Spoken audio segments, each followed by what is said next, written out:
Well, hello world from Italia. Um, this house has really nice views and decks, like views of the beach, and it's gorgeous. And I was gonna make the video out there with that as my background, but it's really windy. So why not use the old-fashioned Italian kitchen? Um, yeah. So I didn't make any videos. Sorry, and I can never talk when I record. I don't know why. And if I edit it and redo it, it's gonna take me forever. So whatever. Um, I've been here for uh, almost 2.5 weeks now. I'm leaving this coming Saturday. It's now Wednesday evening, and the guys just went to get some food and wine, so I stayed back to relax and record. Tell you a bit about it. It's great. It's beautiful here. Oh my gosh. Yeah, like I said, I didn't record anywhere in Italy like I did for France. And sorry, today I went to see the Vatican. I didn't get to go inside because the line was like a million times worse than a Universal Studios like ride. So I didn't want to wait all day. But it's like France in its ways, but totally different. It's like France with its cuteness, like the small roads and the little shops and restaurants and but the only thing that's different is it's all Italianated, you know, it's all just Italian cultured and obviously, but it's amazing. I feel like I'm right at home. I really, being in France and then Italy so soon together has made me really like the lifestyle, especially Italian because we walk around a lot and I noticed that I've lost weight in my visit to France and Italy, like 5 pounds. And I feel great, I feel healthy because you always walk around here and you stop in the bars for a little espresso. You know, it's not like an American coffee, it's just a little shot of espresso. And you'll do that like 3 times a day. And then in between your meals, you'll have a gelato, which is an ice cream. And that's really common. And I never eat ice cream when I'm at home in the US, ever. So it's awesome. And you know you're going to burn it right off, so you don't have any guilt because you know you're walking around. That's awesome. I mean, there's so many European things that I wish that America would adopt. Things like that, like the walking. I don't think enough people walk in the US. I mean, it's obvious with the obesity problem. I mean, even when I go home, I gain my weight back. It's just because I drive my car to work. I drive my car here. I come home and sit on my butt and do homework, and it's. But here it's amazing because you're always walking and everything outside is beautiful. People are always hanging out. Everyone's social. Like there's always a downtown, and you always go downtown and you can talk to anybody. Have your glass of wine. It's great. It's just it's family. That's how it is. It's like everybody is family.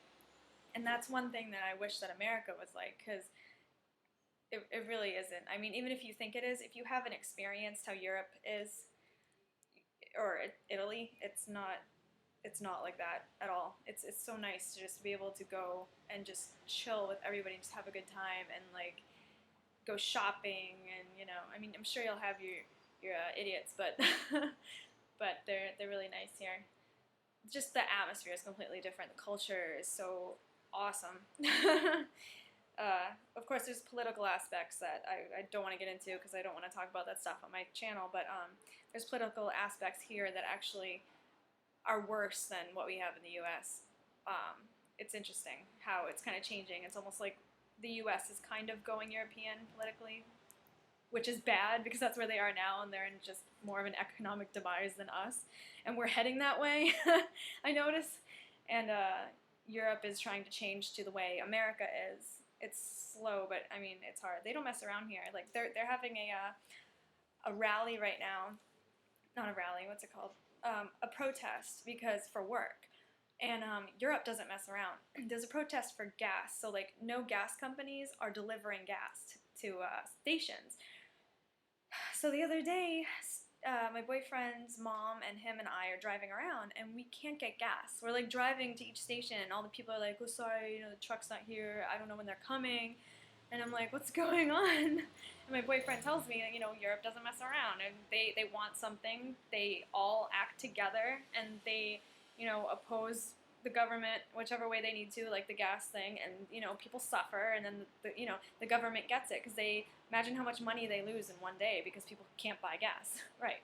But in America, it's harder because we're all little tiny states. So you can't be like, all right, ready, New York, South Carolina, North Carolina, Virginia, everybody, don't deliver gas. It's harder to do. Whereas Italy is one big country, and then France is one big country, and it's all one big thing, which is Europe.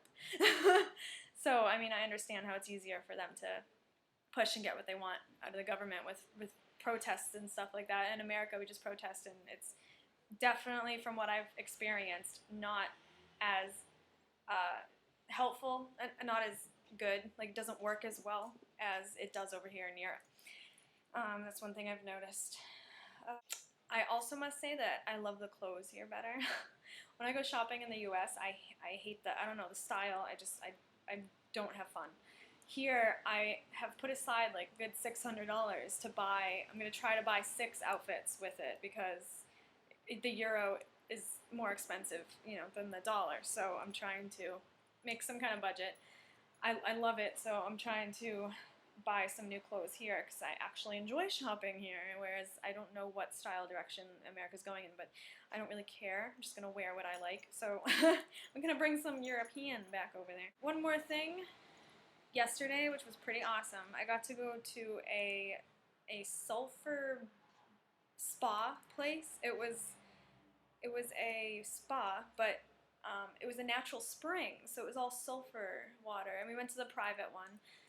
Our friends hook us up. We know a lot of people here, so we get hooked up with some stuff. So we went to the spa, and beautiful. I mean, it's kind of weird. It smells like egg water, stuff that comes out of the sink if you're living in Florida. It's not so much in the northern hemisphere, but in the south, I noticed in Florida, it's pretty smelly. So, yeah, you smell that, and I was just like, I don't know if I can get into this stuff. I mean, I smell it in the parking lot. How the hell am I going to get into it and swim around in it? So, I let it go. And right when you step in there, it's like the warmest thing ever. It's just like meditating. It's just gorgeous. So I was like, can we stay here forever? Like, once you get used to the smell, you don't smell it anymore. And they'll have waterfalls, and you'll stand in the waterfall, and it feels like someone's massaging your back, and I have a bad back, and I guess the sulfur pool is supposed to heal. It's supposed to have healing remedies. So I just sat there with it on my back, just like, oh, it's so nice. I wish I could find one in the U.S., but it's probably like 10 hours away or something crazy, because this is, I'm in the mountains. But that was awesome. And I also got to go to a privater area of it, and this was one pool. It was like a huge, yeah, it was pretty big. It was like a huge pool, but lake, and on the bottom was all rocks and like sulfur sediment and stuff like that, so it looked like a real lake, but it was man-made. It was like a pool. It was so awesome. It was beautiful.